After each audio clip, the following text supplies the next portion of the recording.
full of courage and patience to follow through the steps.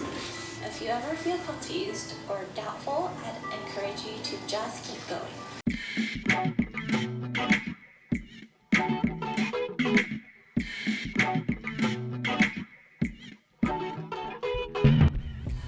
Hi everyone, this is Miss Lily. Today we are going to draw the Great Wave of Kanagawa.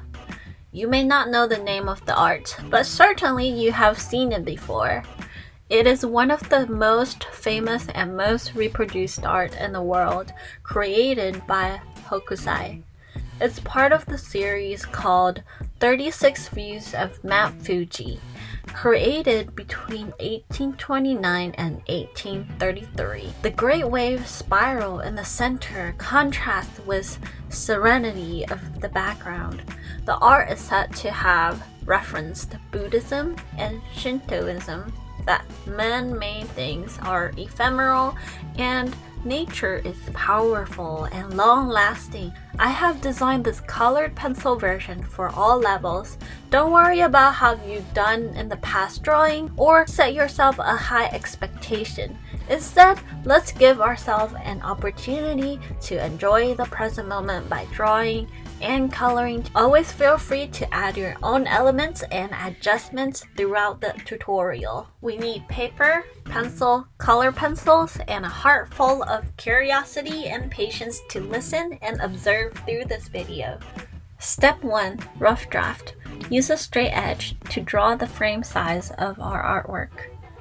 During the rough draft stage, draw lightly and focus on the size and location. Around the center of the drawing, locate the huge spiral of the Great Wave. There you draw a half circle first, and then flow the line out to about halfway on the right side of our paper. On the opposite end of the paper, complete the wave by reaching to the top peak of the wave. Add some curves for the peak's white water. Around the lowest point of this wave, draw a smaller wave.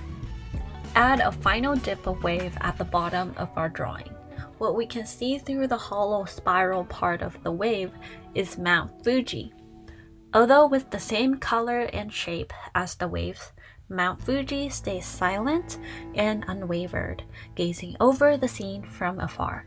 It's like a hidden gem for people to notice in the background, so we don't want to make it too big. There are 3 boats in this drawing, and one of them has its left half of the boat overlapping with Mount Fuji. Draw this boat more thin as we only see the side view of it.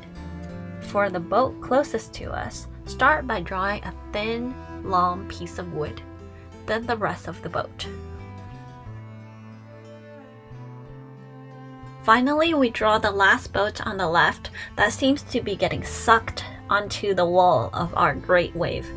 This one can be more widened up to allow space inside the boat to be seen.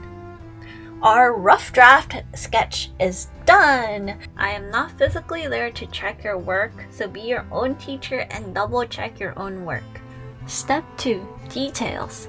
This is going to be the longest step, so be patient and look before you draw.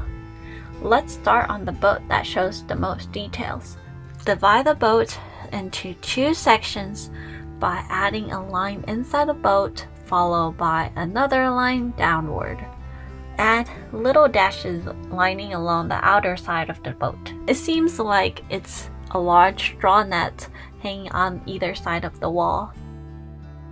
These are fishing boats and we got fishermen. Here we only see one person and a tiny bit of second person's head. These fishermen are looking downward and rowing hard, trying to save themselves from being swallowed by the turbulence of the waves. Draw their eyes low and don't draw their mouth. We don't see them anymore from that angle. A common hairstyle here for Japanese men where they shave off the center of their hair. Add a stick through the boat. Add more oval shaped things, not sure what it is, so feel free to change it into something else for fun. There's always the option to keep things simple by skipping some of these details inside the boat. Moving on to the other 2 boats, which both are side views. First, we repeat the straw net thing hanging off the sides. Then draw a few people that look like they are bending down, rowing hard. Draw their bodies starting from one side of their shoulder around toward the back. So here we don't see the fisherman's chest, but instead we see more of their upper back. Better to sharpen your pencils in order to draw their eyes and details.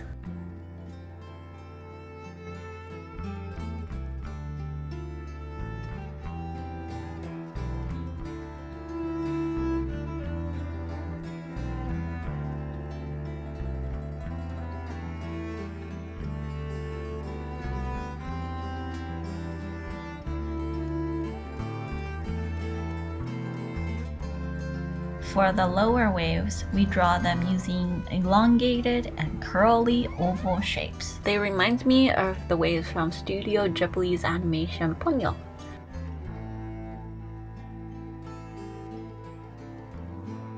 Lightly draw the outline of the white water around the lips of the great waves. Finally, one of the most recognizable and important detail of this great wave is these claw-like white water. We gotta make sure to have some aggression in these. Drawing these curves are like drawing crescent moons with an open top that connects to another crescent moon. This part requires more patience, and even for me it took me longer time and a bit of confusion, a bit of erasing, adjustments, frustrations, but don't rush it. And guess what? I make the same mistake too. I made it look like zigzags. So yeah, let's try to not make it look like zigzags. They look like animal claws or Wicked Witch's fingers.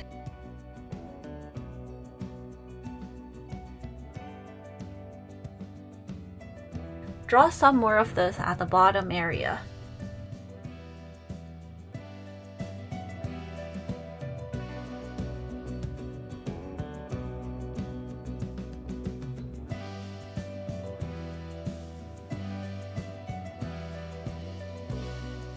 For the face of the great wave, draw patterns of long lines curved along the shape of this wave. Let's add some lines to show Mount Fuji's snow-capped mountain.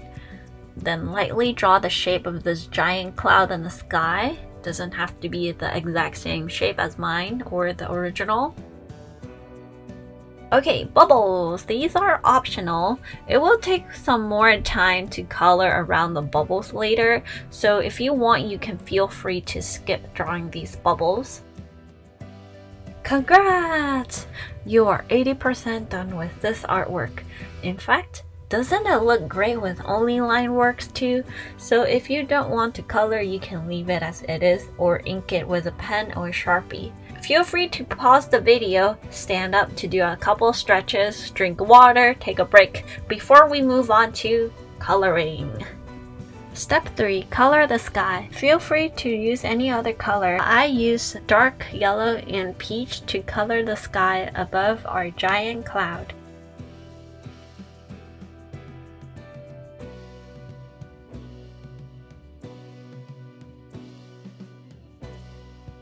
Behind Mount Fuji, there is a gradient of dark gray to light gray.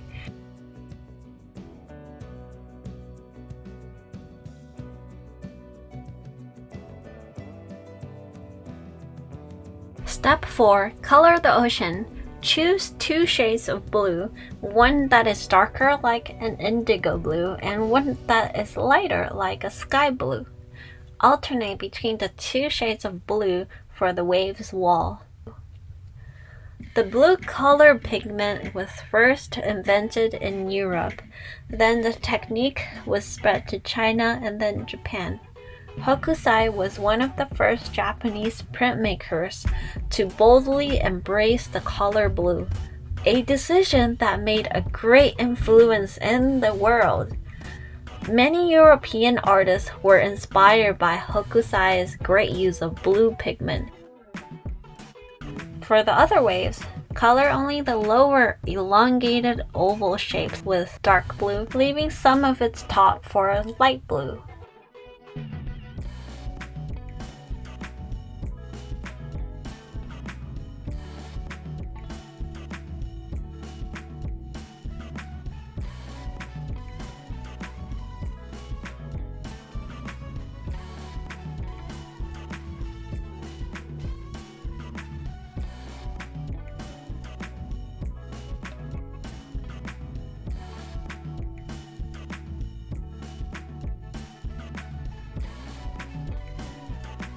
Step 5. Boats and the people. For the boats, I picked the same dark yellow color I used before.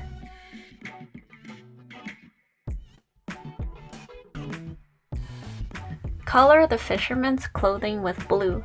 I used the same color as the dark parts of the waves. Notice how there isn't a lot of color variety here. The fisherman, Mount Fuji, and the waves, they use the same kind of blue. Maybe Hokusai did that on purpose. Outline and finalize. Finally, outline with dark blue or black, or any other color you prefer. You don't have to outline everything, just whatever you think is the most important line. You can skip outlining the little curling details on the waves so the drawing don't look too overwhelming. Pretend you're like your own teacher and double check your own drawing and see if you need to add anything else. And we are all done! I hope that you not only enjoy drawing this famous art with me, but also enjoy learning the history and some meanings behind the art. Thank you so much for drawing with Miss Lily. Send this video to someone you think will enjoy. Give it a like and subscribe to my channel. Thank you so much for the support. I'll see you in the next video. Bye bye!